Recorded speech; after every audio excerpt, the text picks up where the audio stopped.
Sir जिस तरह से इंटरनेशनल अरब के जो देश हैं वो भी लगातार कार्रवाई की मांग कर रहे हैं और इंडिया का जो सामान है उसका बायकॉट कर दिया है। और एक बीजेपी की प्रवक्ता है जिन्होंने प्रॉफेट मोहम्मद साहब पर टिप्पणी करते हुए जो बयान दिया है और उनकी गिरफ्तारी की जो मांग लगातार तेज होती जा रही है, पर सरकार है कि कहीं ना कहीं उनकी ना तो गिरफ्तारी कर पा रही है, सिर्फ उन्होंने पार्टी से उनको बाहर किया है। आप कैसे देखते हैं इस पूरे मामले को? देखिए, दो चीज़ है इसमें। पहली बात तो हमको ये समझ लेना चाहिए कि पैगंबर मोहम्मद साहब पर टिप्पणी पैगंबर मोहम्मद साहब पर टिप्पणी करने के बाद में जो अरब कंट्रीज़ हैं, जो मुस्लिम कंट्री हैं, वो जिस प्रकार से नाराज़ हुई हैं और सरकार के ऊपर जो दबाव बना है, तो एक तो वो दबाव है क्योंकि ये मामला जो है ये मजहबी मामला है। आप इसको मजहब की दृष्टि से देखिए तो एक तो ये हो गया कि ये मजहबी मामला है और इस्लामिक कंट्रियों का जो दबाव है, क्योंकि एक हिंदू धर्म के अनुसार कहते हैं ना वासुदेव कुटुंब, मतलब पूरा विश्व हमारा दोस्त है, लेकिन उसमें वो दोस्ती रह कहाँ गई? आप देखेंगे उसको जब जाएंगे तो सारा पूरा मुस्लिम कंट्री आपसे नाराज़ हो गई है और जब वो नाराज़ हो गई तो अब उनको मनाने की कोशिश की जा रही है। सरकार जो उसको लाभ की दृष्टि से देख रही है। नुपुर शर्मा को पार्टी से निकाल देना, बर्खास्त कर देना, राष्ट्रीय प्रवक्ता पद से हटा देना बहुत महत्वपूर्ण नहीं है।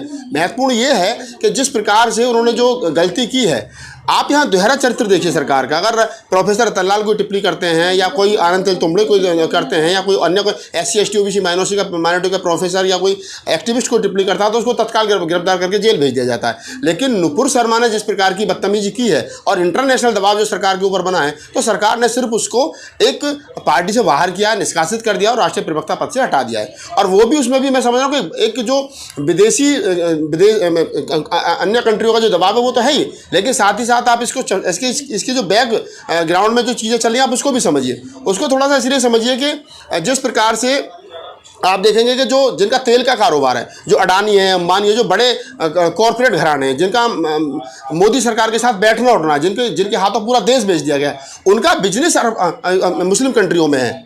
अगर वो मुस्लिम कंट्री नाराज़ होंगी तो मोदी जी के दोस्त जो हैं, जो बिजनेसमैन है, वो रोड पर आ जाएंगे। तो आप इस बात को दूसरे दृष्टिकोण से भी समझिए कि ये बिजनेस का भी मामला है। इसलिए मोदी जी नहीं चाह रहे हैं कि उनके जो कॉर्पोरेट घरानों में जो उनकी मित्रता है, जो उनकी दोस्ती है, जो उनका भाईचारा है, वो उनके जो चाहने वाले दोस्त हैं जिन्होंने उनकी सरकार बनवाई है, वो किसी भी प्रकार से घाटे में जाएं। तो डबल प्रेशर है। एक तो वो प्रेशर है जो कॉर्पोरेट घरानों का भी मोदी सरकार पर प्रेशर है कि आप इसको हटाओ, अन्यथा हम तुम्हारी सरकार की टांग खींच लेंगे। और दूसरा जो मुस्लिम कंट्री, उनका भी दबाव है। तो आपने देखा जैसे कि आज जो MI चीफ है ओवैसी, उन पर भी आज दिल्ली में मुकदमा हुआ है सर सुबह, और लाखों लोग दिल्ली की सड़कों पर उतरे, पर कहीं ना कहीं उनको प्रोटेस्ट भी नहीं करने दिया। कहीं ना कहीं लगता नहीं है आपको कि भारत की पूरी छवि धूमिल कर दी बीजेपी ने? नहीं, वो तो पहले दिन से, हमारे जैसे लोग तो पहले दिन से बोल रहे हैं कि ये गलत हो रहा है, जो भी हो रहा है, लेकिन हो रहा है ना, वो बच क्या रहा है। आप देखिए कि जब जमहूरियत, मैं कह रहा हूँ जमहूरियत खतरे में है, आप इसको समझिए, इसके भारतीय संविधान खतरे में है, आप अपनी जो भारतीय संविधान के फंडामेंटल राइट्स है वो खतरे में।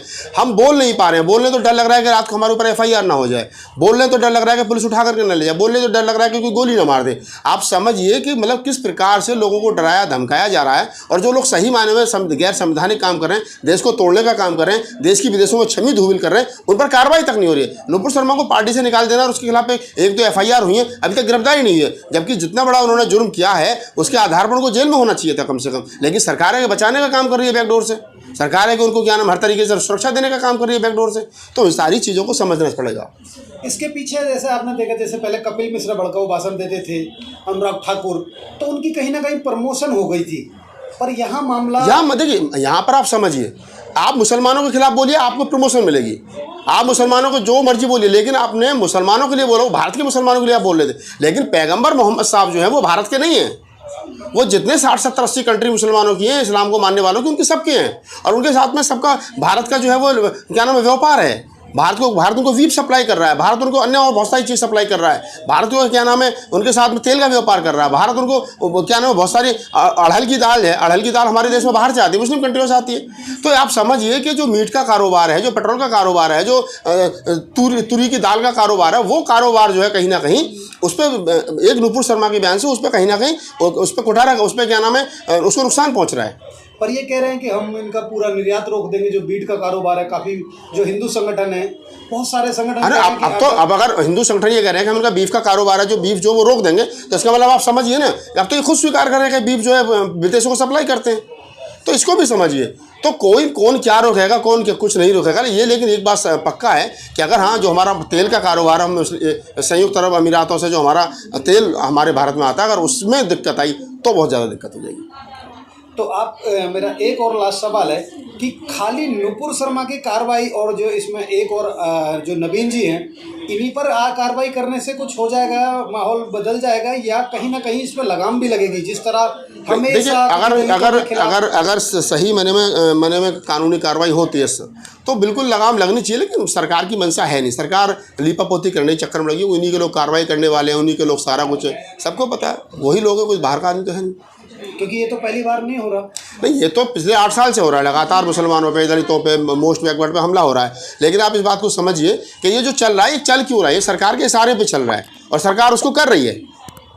अभी एक ट्वीट किया था जो रतनलाल जी हैं, जो दिल्ली यूनिवर्सिटी के प्रोफेसर हैं, उनको तत्काल गिरफ्तारी उनकी हुई थी, आपने भी देखा। और यहाँ नुपुर शर्मा इतना पेंडिंग है कि अभी उन पर कार्रवाई तो छोड़ो, एक मतलब वारंट जारी नहीं हो रहा है। इसको आप कैसे देख रहे हैं? क्योंकि रतनलाल के साथ तुरंत नहीं, देखिए, रतनलाल वाला मामला अलग है। रतनलाल एक प्रोफेसर हैं, क्या नाम है, शिक्षक हैं, और वो दलित कम्युनिटी से आते हैं। तो उनके कहने से हिंदुओं की भावनाएं आहत हो गई थी। लेकिन आज देश की 25% आबादी मुसलमानों की भावनाएं आहत हो गई, तो किसी के कोई कान पर जूं नहीं लग रही। क्यों? क्योंकि जिसने भावनाएं आहत की हैं वो सरकार की जो पार्टी सरकार में है उसकी राष्ट्रीय प्रवक्ता है। तो बचाने वाले वही लोग हैं ना, आप इस बात को समझिए।